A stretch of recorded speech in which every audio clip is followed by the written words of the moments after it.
Olá, meu nome é Kátia Araújo, sou psicóloga Kátia Araújo. E hoje nós vamos conversar um pouquinho sobre a separação conjugal. As pessoas estão perguntando bastante por que os casais estão se separando nesse período da pandemia. Bom, a gente já sabe, né? Os casais, durante esse período de pandemia, vamos falar assim, né? Que o casal está sendo forçado ao isolamento social, né? Eu não pedi isso, aconteceu, sou obrigado, estou aqui. Então, o casal fica transparente um para o outro, né? Eu vou ter que ver as qualidades, os defeitos, as dificuldades do outro. E geralmente nesse convívio, a tendência é que a gente projete no outro aquilo que não está bem em nós, que são, né, as nossas dificuldades, não vou chamar de fraquezas, as nossas dificuldades, que o Lacan vai chamar aí do espelho e tudo mais. Mas é o seguinte, eu estou irritada, então dependendo do tipo da ação do outro, eu vou ficar muito irritada. E aí começam todos os conflitos, tá? E fora tudo isso, vem a questão que a pandemia traz aí muito forte, que é o medo. Eu tenho medo da morte, eu tenho medo de perder o emprego, né? Enfim, são muitos medos. E o medo, o que ele faz?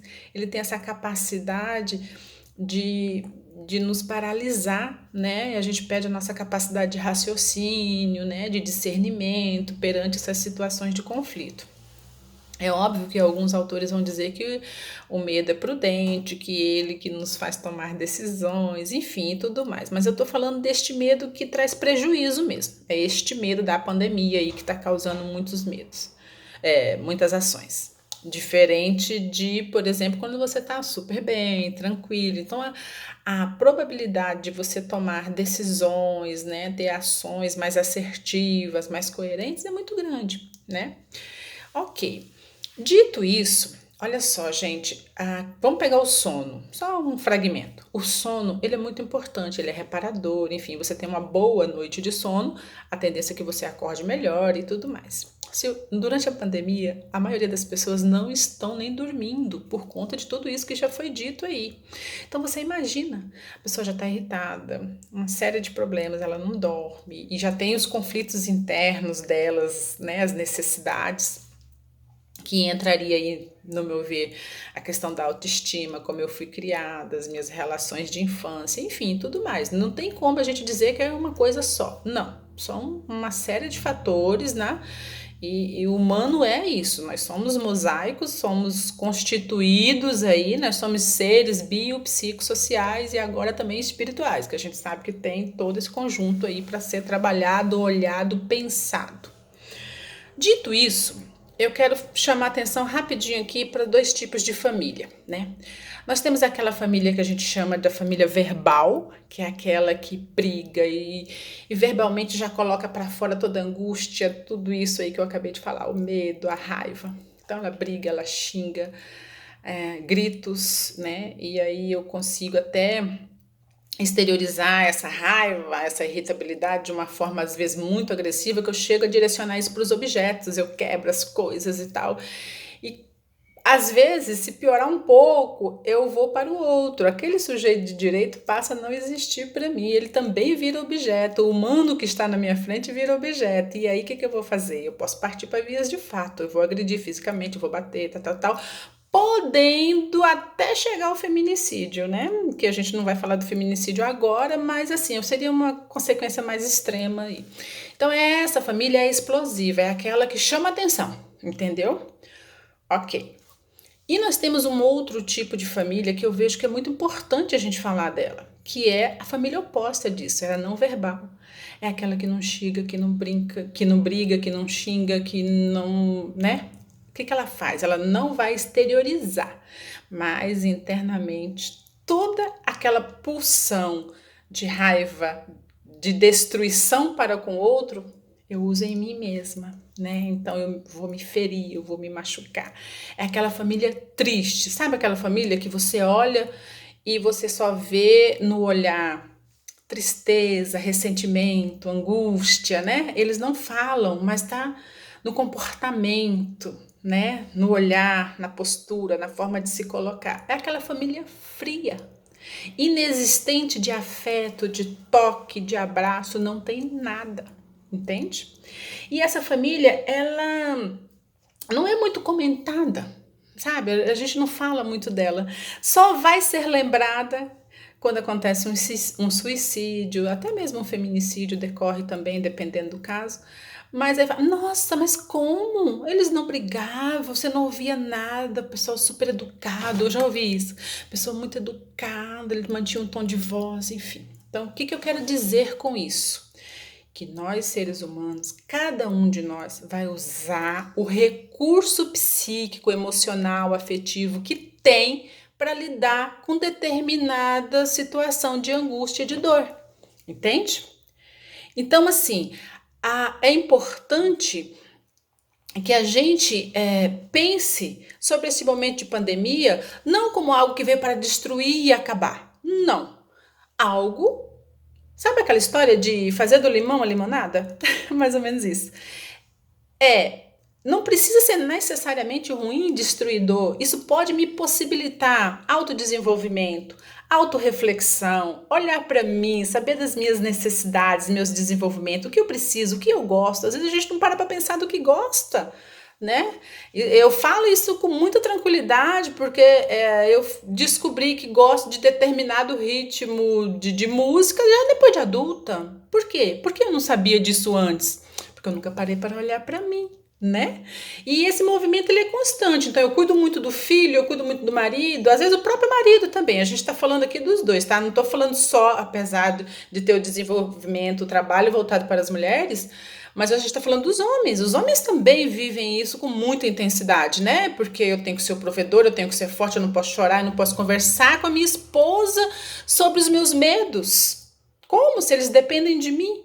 E aí que está o equívoco. A gente tem que conversar sim sobre os medos, sobre as dificuldades, porque o casal que conversa, que tem um diálogo, que usa empatia, que tem o respeito, eles vão buscar soluções juntos, né? E isso facilita muito tudo isso. É óbvio, eu vou ter que cuidar da minha individualidade, né? Eu tenho que ter. É legal quando a gente fala assim, mas o que você vai sugerir? Me perguntam muito isso. O que você sugere para esse período de pandemia? Como conduzir? Lógico, tem muitas coisas. Você pode fazer N atividades junto, desde, sei lá, fazer uma pizza junto, a família, né? As atividades da cozinha, tem muito essa coisa do afeto, é muito legal. Cuidar da jardinagem, né? Assistir um filme, tem N situações que dá para fazer, um exercício juntos, né? Quem gosta de meditação, yoga, não, eu gosto de jogo, vamos jogar, vamos, enfim, um monte de coisa. Só entrar na internet tem muito. Só que, por outro lado, a gente tem que ter o equilíbrio em tudo, né? Sabe aquela história? Se eu comer demais, vai me prejudicar. Se eu comer de menos, também vai me prejudicar. Então, é o equilíbrio. Tudo na vida é equilíbrio. Então, eu tenho que manter a minha individualidade, trabalhar com ela, olhar para ela, para que daí eu consiga me pôr nesta relação conjugal. Porque o relacionamento, gente, eu sempre digo isso, o relacionamento é o quê? É a relação em movimento. Ora eu vou ceder um pouquinho, ora eu vou me colocar no lugar do outro, a empatia, né? Na psicologia, a gente tem o que a gente chama de inteligência emocional. O que é inteligência emocional? Ela é o seguinte, é a capacidade que a gente tem de reconhecer e avaliar no outro os sentimentos, né? Esses sentimentos. E também, principalmente, na verdade, a capacidade de lidar com esses sentimentos, seja eles quais foram. Pode ser um sentimento salutar, como também não. Eu também vou ter que lidar com isso que é meu. Então, esse autodesenvolvimento, olhar para você, saber das suas necessidades, das suas qualidades e tudo mais, isso vai te possibilitar tomar decisões muito mais assertivas, né? Isso é muito bom. Então, o que eu diria para este casal que está passando por tudo isso aí? Seja aquele casal que joga internamente as dores, seja o que expõe externamente as dores. Pensa, analisa, um diálogo claro com a sua parceira ou com seu parceiro. Por quê? Nesse momento de pandemia, de caos, a gente não tem grandes possibilidades de acertar nessas decisões tão importantes da vida da gente, né?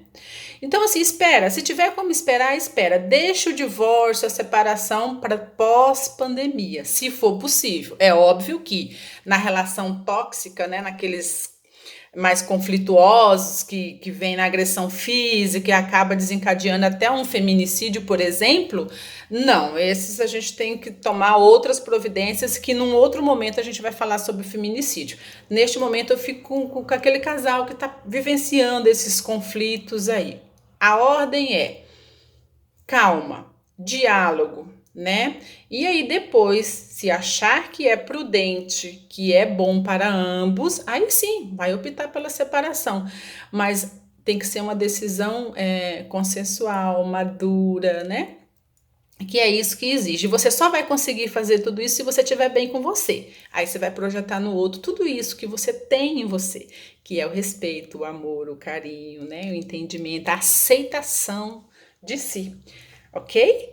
Então é isso, gente. O que eu queria falar para vocês nesse momento é exatamente isso sobre a separação conjugal. Prudência, cuidado. Se você conhece, está passando por isso, né? Se está passando por isso, ou conhece alguém que esteja passando por isso, tem ajuda, né? Você pode pedir uma ajuda profissional, terapia. Tem gente aí atendendo, né, durante a pandemia gratuitamente. Tem atendimento social com valor, um custo melhor. Enfim, tá?